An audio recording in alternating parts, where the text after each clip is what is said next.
If you think you're getting ahead by putting a lot of money in the bank, I got news for you.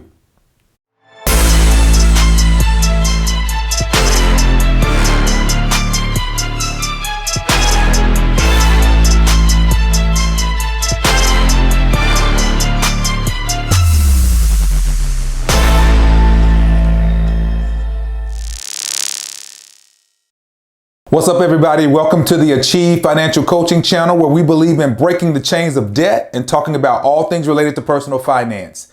Today, I want to talk to you about why people that put money in the bank or in shoe boxes or under the mattress, why you all are absolutely losing out on the opportunity to have that money working for you. I had a conversation with a buddy, and he talked about how his mom gave him sound financial principles when it came to living below your means, and just not spending a lot of money, but saving a lot of money. But we also started to talk about how she missed out on the opportunity to make that money work for her. And so today I want to make sure that doesn't happen to you by walking through a simple example. Please subscribe to the channel, like the video, share with friends, and drop a comment. Let's get started. So there are two concepts I need you to understand as we walk through this example today. The first concept is called inflation. Inflation is a general increase in prices and fall in the purchasing value of money. Happens every year, averages about 3%. So basically something that costs one amount one year, the price is going to go up by, on average, 3% the next year. And then purchasing power. Purchasing power is the amount of goods and services that can be purchased with a unit of currency. What a dollar buys you today, if the purchasing power of that dollar decreases, it will buy you less tomorrow. So let's just take a quick example and look at how inflation impacts your purchasing power if you are just saving money. So you work hard and you are smart, you live below your means, and you want to save your money. You don't invest it, you don't know much about investing, you just stick your money in the bank. So you have $1 that you want to put in the bank. The bank says, thank you for your $1, and to reward you for putting your dollar with us, we are going to give you a whopping 1% every year on that money if you leave it with us. So every year your money will gain 1%. So let's look at how your money grows over a period of 4 years. So in year one, you start with $1. The bank gives you 1% on that. Now at the end of the year, you have $1.01.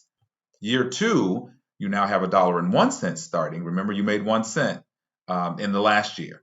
So again, 1% from the bank leaves you with $1.02. At the end of year three, you now have $1.03. You're pretty much just gaining a penny every year. And then in year four, you now have $1.04. So after 4 years, you now have $1.04 if you leave your money in the bank, because the bank has been paying you 1% every year. So $1.04. Now let's look at that bank interest rate of 1% versus inflation, which we know is on average, or at least for the last 20 years, has been about 3%, and what it does to the price of goods.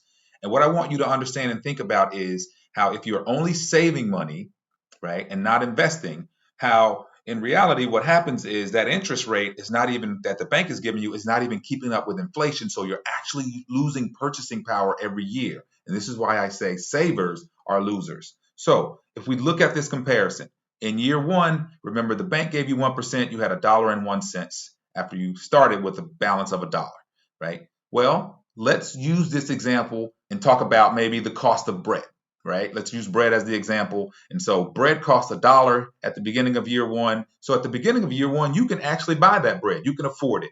You have $1, bread costs $1, and you're good. You can buy bread for your family. Well, as the year goes on and the inflation rate gets applied to that food, at the end of the year, bread actually costs $1.03. So you could afford it in January, but not so much so in December.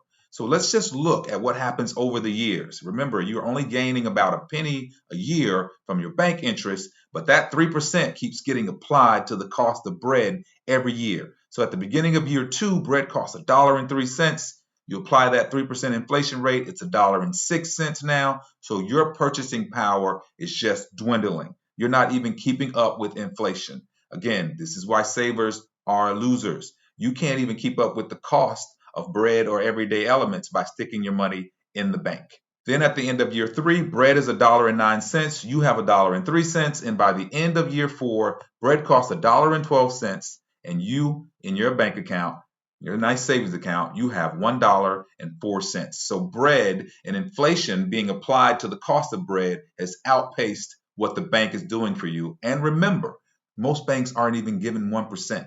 They're giving a lot less than that. So your purchasing power is really dwindling the longer you keep your money in a bank account, in a savings account.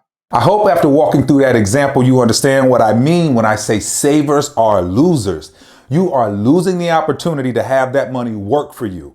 Now listen, I want you to have an emergency fund. That's before you ever even start thinking about investing your money into anything. So 3 to 6 months of expenses in a nice, safe, boring savings account. You want to do that.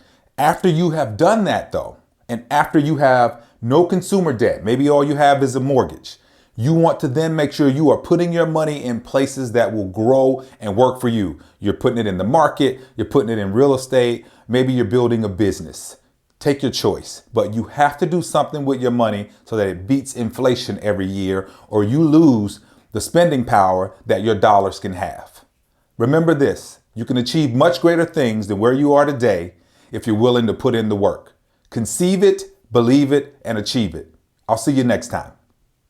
If you enjoyed this video today and you felt like it helped you, share it with some friends, drop a comment, and check out some of my other videos as well. Thank you for stopping by the channel.